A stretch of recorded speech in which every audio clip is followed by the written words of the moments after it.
Saan po natin sa Psalm 103 verse 1 to 5. Praise the Lord, my soul, all my inmost being, praise His holy name. Praise the Lord, my soul, and forget not all His benefits, who forgives all your sins and heals all your diseases, who redeems your life from the pit and crowns you with love and compassion, who satisfies your desires with good things, so that your youth is renewed like the eagles. Amen po ba? Kaya po natin natatanggap yung mga benefits na yon, lalo-lalo na yung kapatawaran sa ating mga kasalanan at pagpapagaling sa ating mga sakit. Kaya po natin nakukuha yung mga benefits na yon dahil po sa sakripisyo ni Jesus doon po sa krus ng Kalbaryo. Amen? Amen.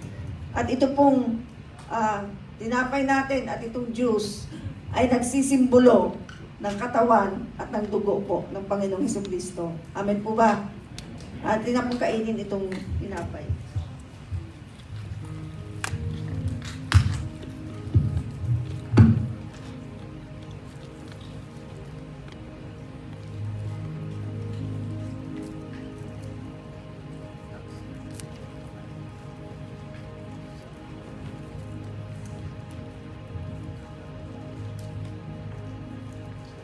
Ngayon naman po, inumin po natin itong juice.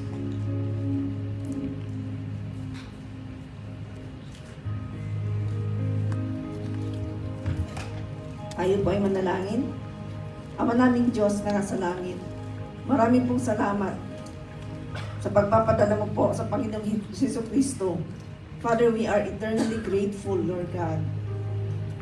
Hallelujah. Thank you, Jesus, for what you have done at the cross of Calvary. Lord, hindi po matatapos lang ganito na lang ang pasasalamat po namin sa inyo. Lord, kung wala kayo, wala rin po kami, Panginoon. Salamat po sa lahat ng bagay, Panginoon, na pinagkaloob po sa amin, Panginoon. Thank you for your favor. Thank you for your provision. Thank you for healing, Lord God. Thank you for everything that you have done in our lives. Thank you, Father God. In Jesus Christ's name we pray. Amen.